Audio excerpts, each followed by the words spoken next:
Bocas malditas, bocas malditas, Bocas malditas. bocas malditas, Bocas malditas. Bocas malditas. Bocas malditas. Bocas malditas. malditas. Bocas malditas. Olá, bem-vindas e bem-vindos à sessão de entrevistas do Bocas Malditas. Hoje a gente vai conversar com a artista Cândida Monte, que é coreógrafa, produtora, diretora, idealizadora do programa de residência artística 20 Minutos.move, que acontece aqui na cidade de Curitiba. Can, Oi. queria começar perguntando qual a sua lembrança de quando você começou? Assim, qual foi o mote para você mergulhar nas artes? E dentro disso, quais são as suas influências aqui na cidade?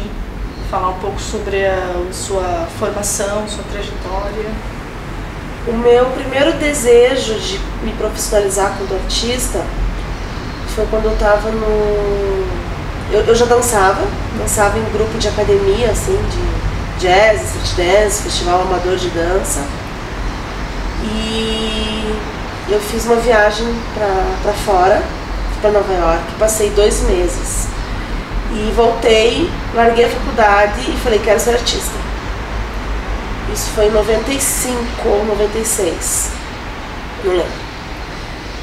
Mas não consegui sustentar esse desejo. Então, 6 meses depois eu voltei para a faculdade e entendi que não era um sonho possível, porque não tinha contexto para que isso acontecesse na minha vida. Não existiam políticas públicas, então o cenário era outro ainda. Eu namorei uma entrada na FAP, mas eu não tinha balé nem dança moderna no meu repertório, então por isso não podia fazer a prova da FAP, não ia passar, não tinha repertório para isso. Então eu engavetei esse desejo e segui com a faculdade, fazer odontologia, e segui com a dança como hobby e a profissão, e a profissionalização em outra área. Anos mais pra frente, depois que eu já estava formada, já estava trabalhando, eu continuava com os grupos amadores de dança. E um dos meus alunos, que dançava comigo, é o Neto Machado. Ele entrou na Casa Hoffman. Entrou o Tom e o Neto. Entraram na Casa Hoffman e eles dançavam comigo, a gente era um grupo de dança. E a gente começou a acompanhar, o que eles estavam fazendo na tal Casa Hoffman. E eu acho que era 2002 ou 2003. E aí eu comecei a entender um outro jeito de pensar e lidar com dança que me interessava. E comecei a perceber que era possível, dentro daquele cenário, eu me profissionalizar em dança. E foi quando eu comecei a frequentar a Casa Hoffman, comecei a assistir as coisas que tinham lá, uma ou outra oficina que era aberta para participar. Para quem não era bolsista, eu participei. Entrei na FAP, naquela época ainda não era possível entrar na FAP para fazer dança, sem ter dança a dança clássica ou moderno, mas o Neto fazia faculdade de teatro e ele me ventilou assim, falou, vai fazer direção teatral, porque você não precisa ser atriz, né? E você vai ter tudo o que você precisa. Aula de iluminação, aula de produção, aula de cenário, de cenografia. Você vai conseguir aplicar muito mais as coisas que você vai aprender. Porque eu também não estava em busca de uma técnica de dança, estava em busca de me profissionalizar enquanto artista. Porque você já criava, assim, né? Nessa época, você já coreografava, já dirigia? Isso. Eu tinha um grupo de dança amador ainda, mas eu já ocupava todas essas funções sem denominar. Assim, eu me considerava coreógrafa, mas eu produzia, eu dirigia, eu coordenava, sempre em parcerias com outros artistas. Reconheço ele lá para trás, assim, a sementinha do que eu sou hoje como artista, assim. Então eu entrei na FAP Nunca fui bolsista da Casa Hoffman, mas eu sempre acompanhei as atividades, as ações da Casa Hoffman, as oficinas, as apresentações. E eu fui me formando nisso, assim, a minha formação na dança contemporânea, eu não tenho formação, eu falo que eu sou uma artista da dança, mas eu não tenho formação em dança. Minha formação é em direção teatral, mas meu interesse sempre foi a dança, então eu fui me formando informalmente, assim, com as conexões, com os cursos. E foi bem no início, né, da Casa Hoffman, quando a Casa Hoffman abriu, né? Foi. 2003. Isso. Legal. E pessoas, assim, aqui da cidade, assim, que trabalhou com o Neto, assim, tem mais pessoas que te lembram, assim, que foram referências, influências pra você nessa... A Stephanie Natanal foi uma das minhas maiores professoras. Trabalhar com ela foi um aprendizado muito grande. Ela também veio da Casa Hoffman, ela também fazia fábrica, também fazia direção, então a gente tinha assim, as mesmas referências, né, e os mesmos ambientes. E trabalhei muito com ela.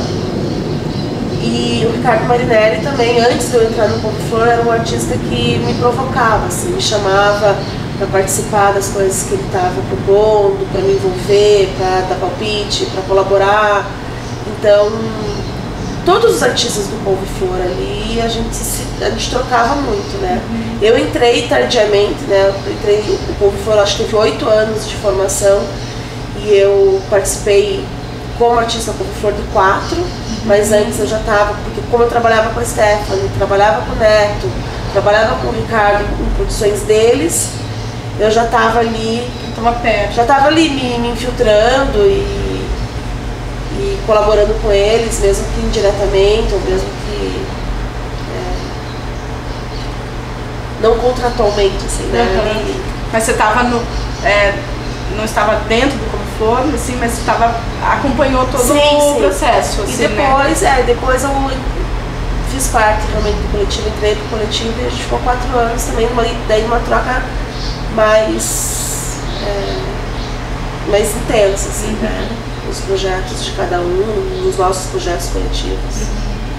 E no Couve-Flor você produzia, criava, enfim, Eu comecei a produzir o Couve-Flor e as pessoas do Couve-Flor como uma estratégia de me aproximar dos processos deles. Como eu não tinha feito parte da formação da Hoffman e todos eles tinham, eu sentia que eu estava ali meio estagiando, assim. Eu sentia que eu não tinha o mesmo vocabulário. Eu sentia que eu não tinha o mesmo vocabulário, eu tinha essa sede de aprender. Então eu comecei a me aproximar dos trabalhos deles como produtora, que era o que eu sabia, que eu tinha segurança de que eu sabia fazer. Mas era muito mais com o desejo de me aproximar dos artistas e dos processos deles, e não só do resultado final, de ver como eles trabalhavam, de acompanhar o trabalho deles como uma estratégia de aprendizado, de estar perto e estar aprendendo. E nisso fui entendendo que eu também tinha muitas competências como produtora, porque eu não tinha só um olhar de produção, mas eu tinha um olhar artístico junto com a produção. E isso me fazia estar num lugar de produtora com mais propriedade, assim, não só numa função burocrática ou administrativa, porque pelo meu desejo, por estar entendendo do que se tratava de fato, criava-se uma conexão mesmo da produção, que é o que eu faço até hoje. Assim, eu não consigo estar num projeto produzindo sem estar envolvida no projeto artisticamente. Eu sou produtora que dá feedback, eu sou produtora que me intrometo, que acompanha o processo, e eu não consigo ser diferente disso. Porque é assim que eu consigo me conectar com a produção, porque se vira só um trabalho burocrático, eu me desinteresso muito fácil. Então, dentro disso, né, você é artista, produtora, diretora, coreógrafa. Acho que um pouquinho do que você já estava falando assim, mas como que você vê isso, assim, esses lugares, esses trânsitos e as escolhas também, né?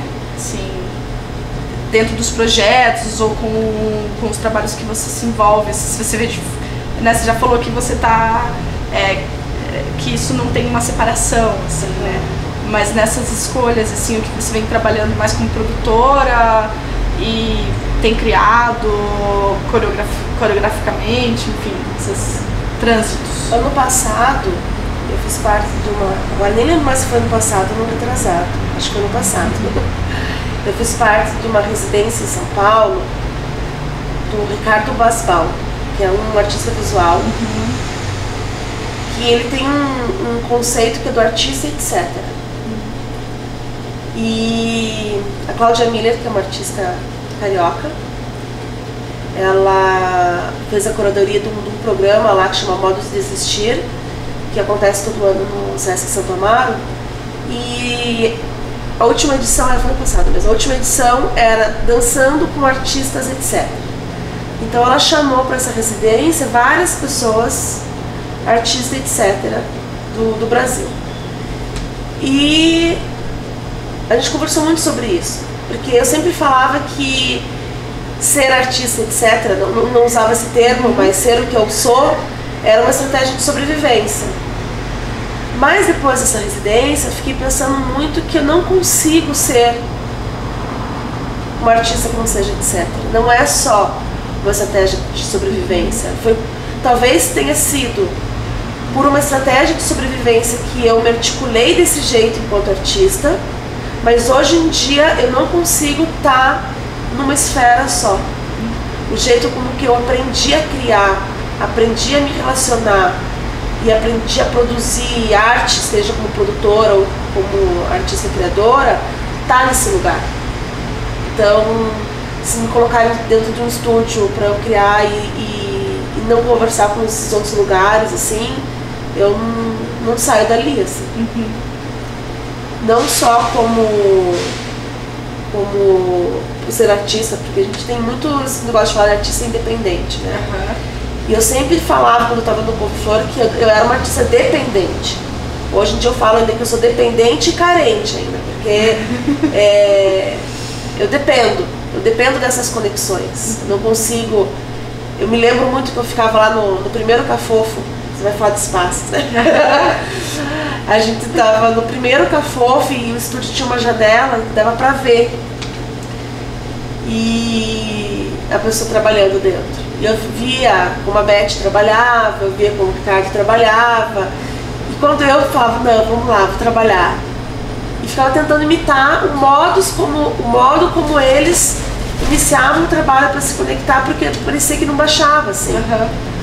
Então, a Beth corria, o Ricardo corria, a Beth corria e eu começava a correr também. O Ricardo colocava música, ficava dançando, eu ficava tentando entender, até que eu entendi que eu não sou um artista que trabalha sozinho, que eu não consigo. E tudo bem, porque eu me cobrava muito, estava muito na época que foi uma época necessária dos artistas saírem das companhias e falarem, eu tenho o meu trabalho. Então estava num momento onde parecia que precisava ter um trabalho autoral e apresentar, ter um trabalho, esse é o meu trabalho. E eu me cobrava isso,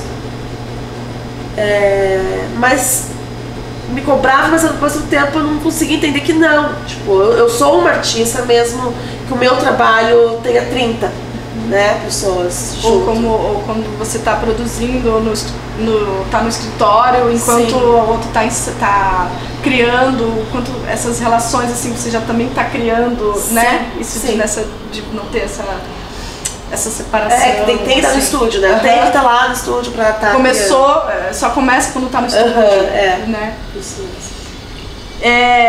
Sobre espaço, então, que eu acho que é super importante a gente falar, porque na sua trajetória, assim, você teve alguns espaços, né? Ou participou de alguns espaços, casas, enfim, espaços culturais, né? Então, sobre abrir e fechar espaços, sobre a movimentação, o que esses espaços trouxe para você e para essas pessoas, enfim, que você compartilhou, sobre ter esses espaços em Curitiba. E essa conexão também de receber artistas de fora.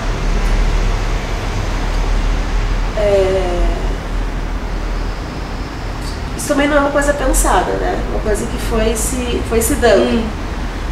Então a gente tinha o Cafofo, que era o espaço do Couve-Flor, que a gente teve duas sedes, né? Uma no centro da cidade e outra no Rebouças. O Labamba. Antes disso, eu e o Wellington, a gente deu uma passada pela Selvático. Ficou 3 anos no Labamba e agora habitou aqui a Casa Quatro Ventos.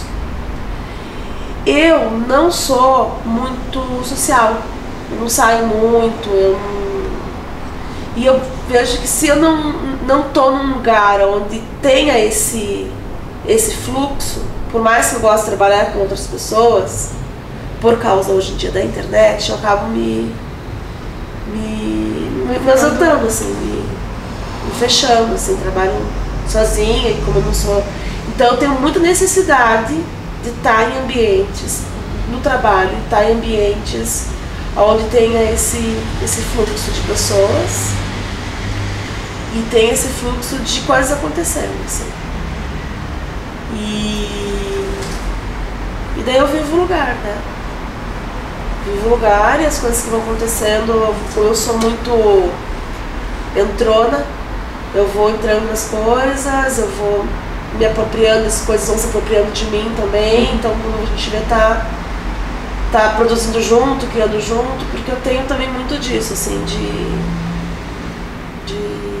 entrar nas coisas quando eu já tô dentro, assim. E acho que estar nesses espaços faz para mim com que as coisas aconteçam de maneira fluida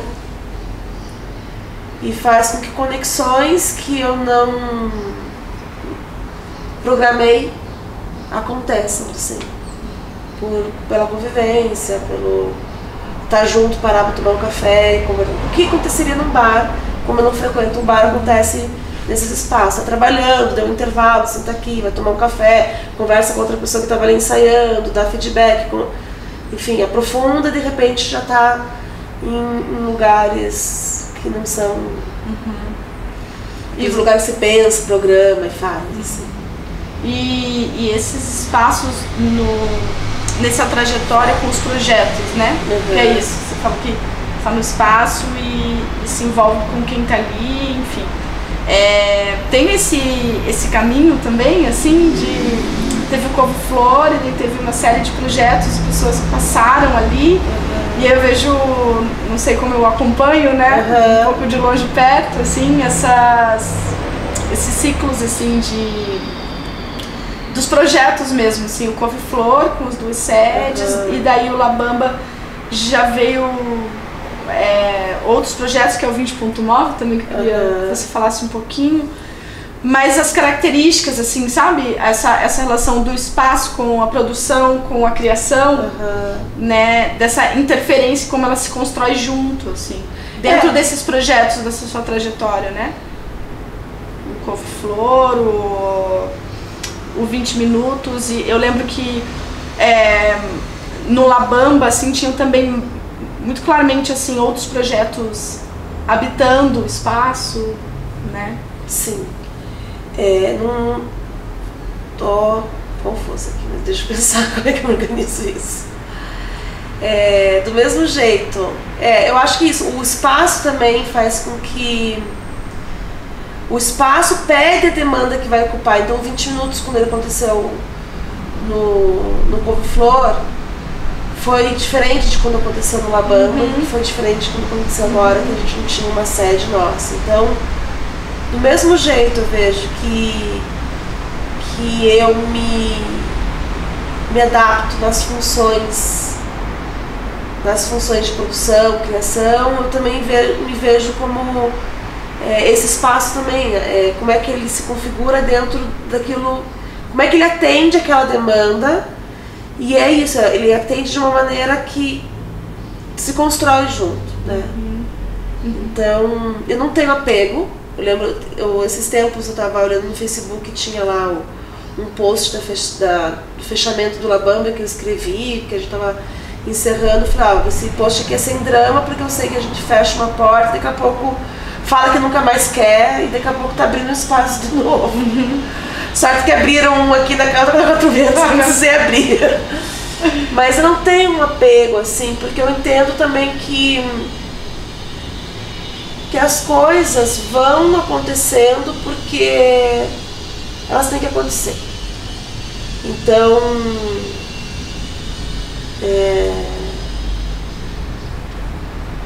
quando tem um momento de que acabou o couve-flor, ele existiu, ele foi necessário, de repente ele não era mais necessário como coletivo, porque cada um do coletivo já tinha usado o coletivo para aquilo que ele tinha sido criado, que era: vamos nos fortalecer enquanto artistas independentes, vamos criar um coletivo. E de repente já eram artistas fortalecidos, não fazia mais sentido ficar forçando estar junto, sendo que já estava assim. Ele se viu como uma plataforma e ele foi eficaz. Todos que estavam ali se catapultaram para algum lugar de maneira sólida.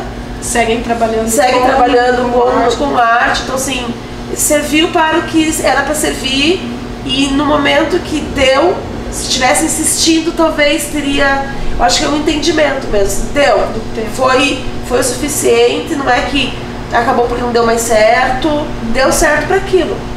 Assim, a gente faz 5 anos de faculdade porque 5 anos necessita, então acaba e vai. Então foi no entendimento disso também, assim, de que a coisa ela dura um tempo, e quando ela não tá mais servindo para aquilo, não adianta insistir, porque insistir que faz com que às vezes tem um desgaste. Então com o La Bamba foi mais ou menos a mesma coisa, assim. Quando começou a ficar difícil tá ali financeiramente, principalmente porque o espaço era incrível, não tinha nenhum tipo de isso, aquilo, era muito bom estar ali, mas começou a ficar difícil financeiramente e com relação a tempo, porque é isso, eu cuidava do jardim do La Bamba, eu cuidava da sala do La Bamba, eu cuidava do estúdio do La Bamba, mas eu estava sem casa. Então eu comecei também necessitar, tipo, gente, eu quero cuidar do jardim da minha casa, quero cuidar do chão, do piso da minha sala.